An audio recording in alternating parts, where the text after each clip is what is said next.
Hi అండి, అందరికి నమస్తే. Sri Basavalinga curry points and మీల్స్లో ఈరోజు ఆలూ ఫ్రై ఎలా చేసుకోవాలో చూసేద్దాం రండి ఫ్రెండ్స్. చాలా అంటే చాలా బాగుంటుంది. ఒక నలుగురు చుట్టాలు వచ్చినా సరే ఇలా ఈజీగా చేసి పెట్టేయచ్చండి. ఎలాంటి రిస్క్ లేకుండా ఇలా చేసి పెడితే చాలా బాగుంటుంది. మరి ఎలా చేసుకోవాలో చూసేద్దాం రండి ఫ్రెండ్స్. ముందుగా ఆలుగడ్డని పొట్టు తీసేసుకొని ఇలా సన్నగా కట్ చేసుకొని పెట్టేసుకోవాలండి. మరి సన్నగా కాకుండా మరి దొడ్డుగా కాకుండా ఒక్క సైజులోనే ఇలా కట్ చేసుకోవాలండి.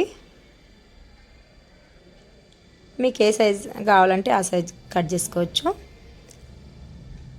స్టవ్ పైన ప్యాన్ పెట్టేసుకొని ఆయిల్ వేసుకొని ఆయిల్ వేడి అయ్యాక కట్ చేసి పెట్టేసుకున్న ఆలుగడ్డని ఫ్రై చేసుకోవాలండి.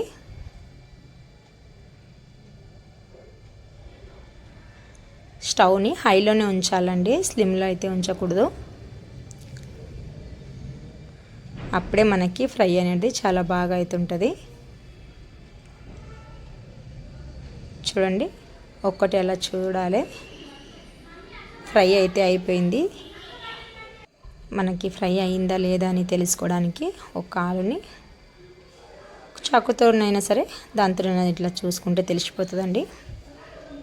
ఆలుగడ్డ అయితే ఫ్రై అయిపోయినాయి. ఒక బౌన్లోకి అయితే తీసేసుకుందాము.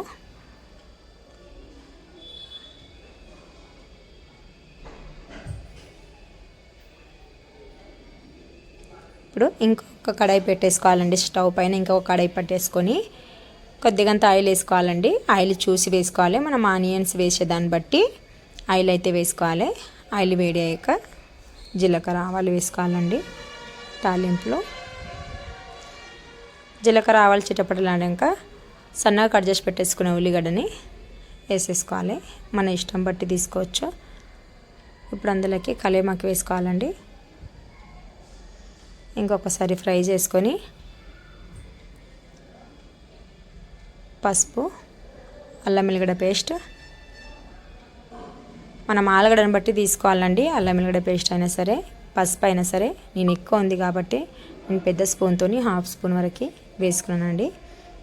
ఇప్పుడు ఫ్రై చేసి పెట్టేసుకున్న ఆలుని ఇందులోకి వేసుకొని స్టవ్ని స్లిమ్లో ఉంచేసుకోవాలండి. రుచికి సరిపడినంత సాల్ట్ వేసుకోవాలి. రుచికి సరిపడినంత కారం, కొద్దిగంత ధనియా పౌడర్ అండి, లైట్గా సబ్జీ మసాలా వేసుకోవాలి. ఇష్టం ఉంటే వేసుకోవచ్చు, లేకపోతే లేదు. ఇందులోకి కొబ్బరి పౌడర్ అండి, చాలా బాగుంటుంది. టేస్ట్ అయితే సూపర్గా ఉంటుంది. అలా ఒక్కసారి కలిసేంతవరకు కలిపేసుకోవాలండి. బాగా ఒకసారి ఫ్రై చేసుకోవాలి. స్టవ్ని స్లిమ్లోనే ఉంచేసుకోవాలి.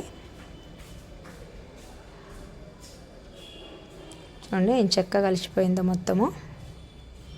ఇప్పుడు లాస్ట్లోకి కొత్తిమీర చల్లుకోవాలండి. ఇంకొకసారి కలిపేసుకొని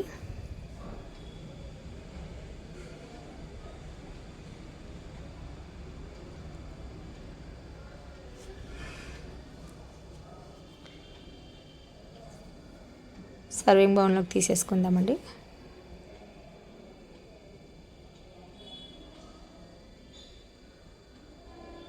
అంతేనండి, చాలా అంటే చాలా సింపుల్గా చేసుకోవచ్చు. ఆలుగడ్డ ఫ్రైని చిన్నగా ఇంట్లో ఫంక్షన్ పెట్టేసుకున్నా సరే, ఒక నలుగురు చుట్టాలు వచ్చినా సరే మనం ఫ్రై చేసుకుంటూ కూర్చోవాల్సిన అవసరం లేకుంటే ఇలా ఈజీగా చేసేసుకోండి.